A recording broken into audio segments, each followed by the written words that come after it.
A new series debuts on Discovery. It's called Jacked, and it's about the business of raising up homes that have been destroyed by Hurricanes Katrina or Sandy. So this week for the Alan Nursall Experience, Alan gets down and dirty to find out what housejacking is all about. Swinging, stacking, jacking. After Hurricane Sandy ripped apart the Jersey Shore, housejacker Jeremy Patterson and his team rushed in, lifting houses out of the sand and into the sky. Today, I'm helping them hoist this massive 3-story house. And man, it's a workout. No break, buddy, let's go! Okay, just some time. We got to carry these steel beams around to the front of the house. Oh, really? And we're fresh out of diesel fuel, so we're going to carry it by hand, okay? Okay? You good, Alan? I'm good. Okay, here we go, Alan. Here we go. Keep moving. Breathe. Breathe through your mouth. You're making a lot of noise up there, Alan. I'm not built for this. I'm good, though. Sandy literally blew the back wall off this house. So we're raising it up so the next time a storm comes, the house is safe. 2, 3. Good. Alan, you've only been here for 5 minutes. You can't be out of shape already. Come on, let's go. Woo! All we're doing is extending that one.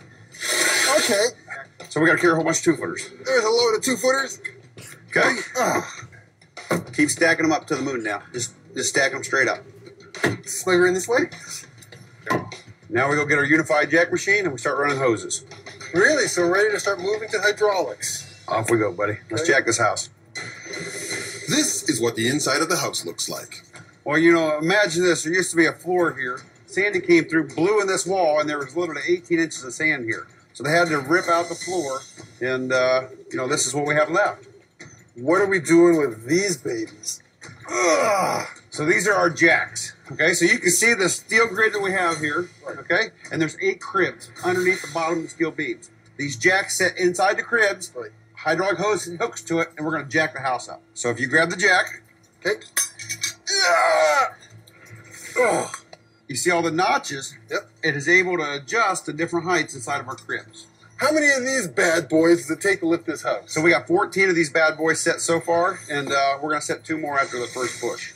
16. 16 jacks. Oh, my goodness. Each jack is capable of pushing 15 ton. So are we going to do that now? We're going to do it in the morning. We did enough for the day. Everything's set and prepped, and let's just get out of here for the night, okay? I'm ready for a break. That's all right. You did good today, boss. Today, we raise this house. The jacks are set, the crew is energized, and I'm ready to get this going.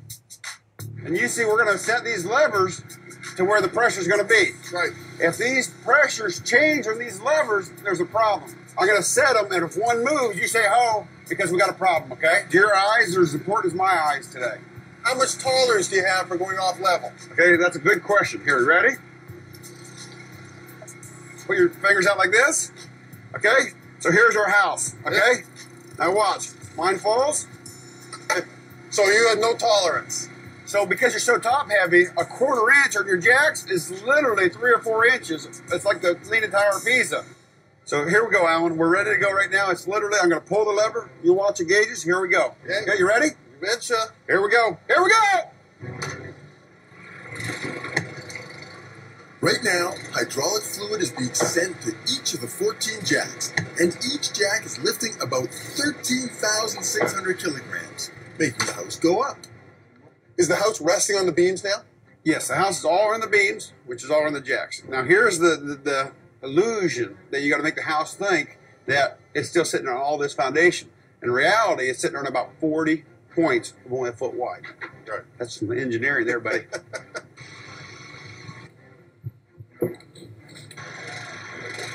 Something is not right. We're up 2 inches everywhere else, and we realize there's a load-bearing point right here that we got to shim each side and catch because everything else is up, and as you can see, it's still rock solid. Right. So what do we have to do here? So we're going to brace each side of this and add more pressure. With more pressure, the house is creeping up. Under the beams on each jack stand, there's a wooden 6x6 structure called a crib. When a jack pushes up, the crib holds it in place. Once all the jacks hit their maximum height, the crew builds the cribs higher and they do it again. So we got to be real careful when you're throwing blocks. Make sure we don't hit a hose. Because we hit a hose, what happens? You lose a jack. We're all dead. When it falls 1.5 times the height. Okay? Got a long way to run. You'll never outrun it. It's up here, it's chin high, and we're only halfway through. Crib after crib, not easy work. Jeremy, these wooden cribs, they're like towers now. How do you know what's left? So after every time, we take a tape measure and we calculate the levelness and make sure we're still level every time. I think we're ready for another lift. Let's jack it. This is the final lift, and I have the honor of pulling the lever.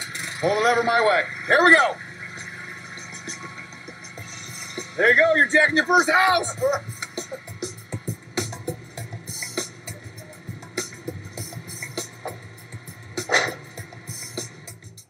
When we started this morning, this beam here was down there in the sand, and now the beams in the whole house are way up over our heads. That's a pretty good day's work. I know. I'm tired. How about you? I bet you are. What are the next steps here with this house? You know, we're going to hand it off to the next contractor. They're going to put a new foundation in. Me and you are going to New York to jack a house. Let's go. So you got another one lined up. We. Okay.